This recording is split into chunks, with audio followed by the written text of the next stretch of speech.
A graça e a paz a todos. Aqui é o pastor Valmir Vieira. Vamos dar continuidade no nosso estudo de Apocalipse. É um estudo bem interessante, quero que você preste bem atenção. Nós estamos ainda no capítulo 3, falando sobre a carta às igrejas. E hoje nós vamos falar sobre a carta à igreja em Filadélfia. E a palavra diz assim: Ao anjo da igreja em Filadélfia escreve: Essas coisas diz o santo, o verdadeiro, aquele que tem a chave de Davi, que abre e ninguém fechará, e que fecha e ninguém abrirá.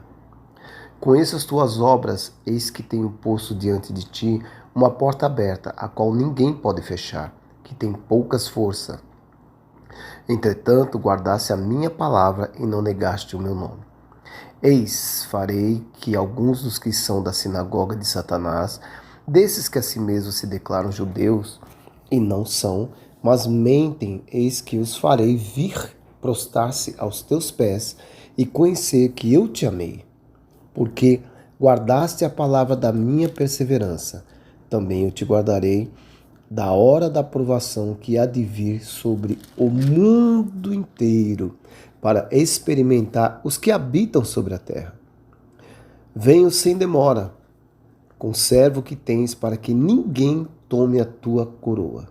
Ao vencedor, faloei coluna no santuário do meu Deus, e daí jamais sairá.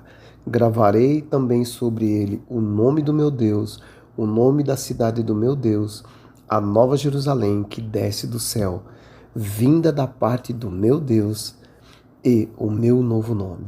Quem tem ouvidos, ouça o que o Espírito diz às igrejas.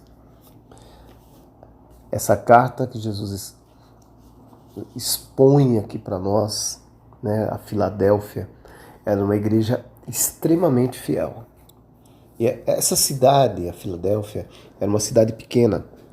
Vamos conhecer um pouco do perfil dela, o qual ela tinha sido estabelecido como um centro de cultura grega. A cidade era formosa e também ela era muito famosa pelos vinhedos que rodeavam. Contudo, havia um pequeno problema. Eles tinham, frequentemente, terremotos. É bem interessante isso, porque, embora haja poucas evidências extra-bíblicas de uma comunidade judaica na cidade, a carta indica uma situação semelhante à de Esmina. Nada se sabe, essa carta é interessante porque nada se sabe da origem dessa igreja, porque ela tem uma ligação, a gente entende que ela tem uma ligação com o ministério de Paulo em Éfeso, né? com as outras igrejas locais. Ela tem essa ligação entre as igrejas. A expressão que se usa aqui, a chave de Davi, e nenhum homem abre, faz lembrar Isaías 22.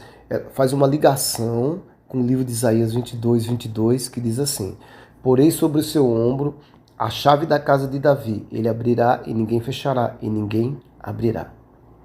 Então você sempre tem que procurar entender essas palavras, por que elas são colocadas, como que elas vêm, que não vem assim do nada, entendeu? Elas são extremamente proféticas, e a gente tem que entender isso. Porém, sobre o seu ombro, a chave da casa de Davi. Olha como é interessante. Então, o que ele está falando aqui? Ele está falando sobre a autoridade de Jesus Cristo na família de Deus. E Cristo elogiou as obras fiéis dessa pequena congregação, a despeito da sua pequena força. Ele elogia. É uma igreja que foi bem elogiada. Ele fala assim, sobre a sinagoga de Satanás e aos que dizem ser judeus e não são.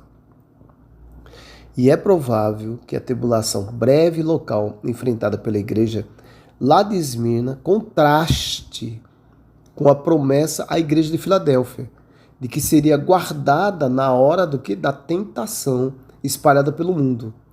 É uma garantia que o Senhor dá. É uma garantia que o Senhor mostra que Ele é capaz de preservar o seu povo. Então, vamos fazer uma ligação aqui, um entendimento aqui.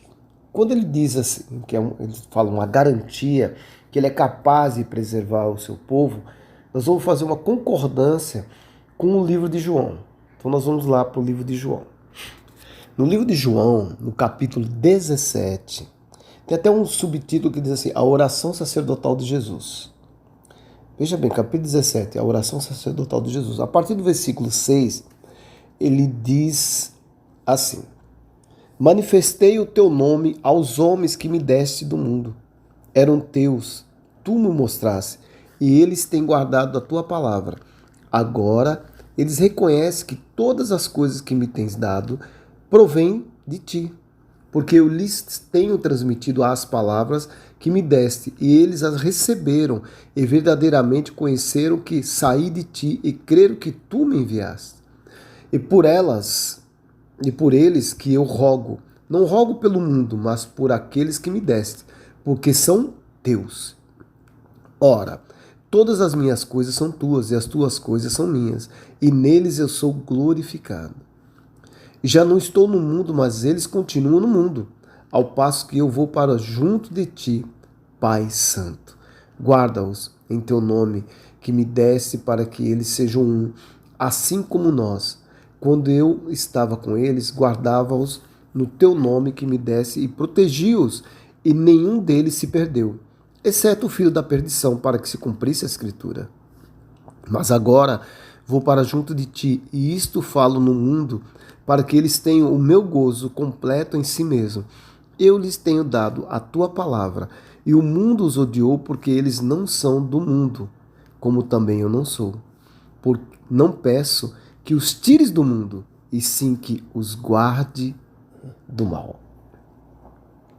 Você entendeu a concordância que ele está falando aqui para Filadélfia? Exatamente o que Jesus falou em João 17. Que provação culminante que foi e continua a ser antecipada através de muitas manifestações históricas. Todas essas provações, nós vamos incluir outro livro, que é Mateus 24, 21, 22, nós vamos lê-lo para você entender, aonde Jesus profetiza exatamente isso, que é essa garantia e essa de preservar o seu povo. E no livro de Mateus, no capítulo 24, ele diz assim, não tivessem aqueles dias sido abreviados, ninguém seria salvo. Mas por causa dos escolhidos, tais dias serão abreviados. Serão abreviados. São dias que vão sendo abreviados, sabe? Já nessa expectativa de tudo que está acontecendo e o que estava acontecendo também naquela época. Vamos a mais uma expressão bem interessante. A expressão que ele usa aqui, a expressão os que habitam sobre a terra, ela descreve aqui, para experimentar os que habitam sobre a terra. Ele descreve a humanidade, a oposição da humanidade em relação a Deus. Olha como é sério. Aos que estão com ele, ele mostra a capacidade dele de preservar o seu povo. Mas também ele mostra que eles vão ter que experimentar.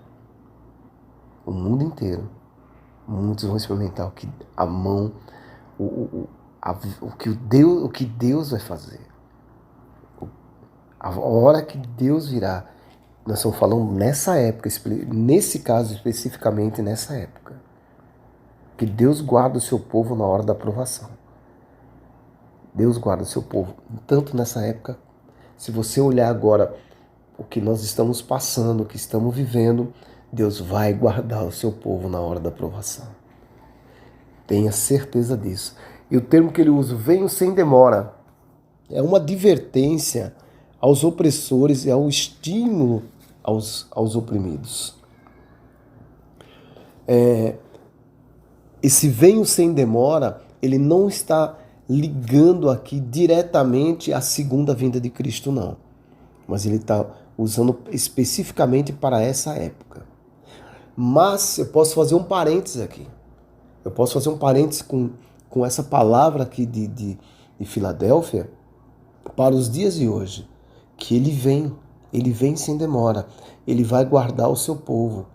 Quem é de Jesus vai estar guardado.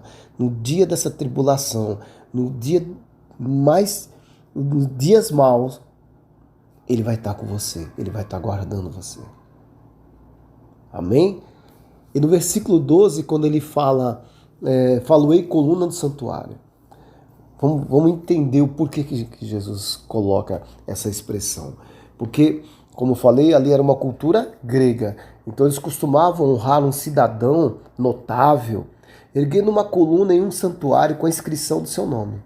Portanto, o Senhor honrará permanentemente os dele, e daí jamais sairá, escrevendo sobre ele o nome do meu Deus, o nome da cidade do meu Deus, a Nova Jerusalém, e o Cristo mostrando identificação com Deus e possessão de Deus, uma cidadania espiritual, um reflexo do caráter de Cristo, que ele diz aqui, bem sem demora, conserva os que têm para que ninguém tome a sua coroa. O vencedor falou, ei, coluna do santuário do meu Deus, e jamais sairá, gravarei também sobre ele o nome do meu Deus.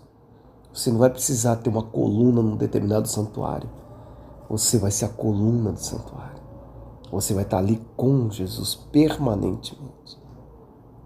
Permanentemente. Esse é um reflexo espiritual que Deus vai mostrar. Gravareis também sobre ele o nome do meu Deus, o nome da cidade do meu Deus, a nova Jerusalém que desce do céu, vinda da parte do meu Deus, e o meu novo nome. Isso é totalmente escatológico, é algo que vai acontecer. Então, a mensagem que ele deixa aqui é que você seja fiel. E olha o que ele faz. A igreja de Filadélfia, ela recebe elogio, ela não tem crítica, ela recebe instrução. Então vamos lá, que esse elogio seja não só para a igreja de Filadélfia, como para você que está escutando. Perseverar na fé. Persevere na sua fé, para que você não tenha críticas e a instrução. Mantenha a fé e a promessa de Deus. Um lugar na presença de Deus, um novo nome e a nova Jerusalém. Que você ouça esse estudo, que você absorva e que você comece a praticar também. Tá? E se você tiver alguma dúvida, pode entrar, pode perguntar, a gente está aqui disponível para responder, tá bom? Que Deus abençoe você, fique na paz e continue estudando. Tá? Continue estudando. Na próxima lição, na próxima aula, nós vamos estar falando sobre a igreja de Laodiceia. E vamos dar continuidade e nós vamos ter o estudo completo do livro de Apocalipse. Que Deus te abençoe grandemente.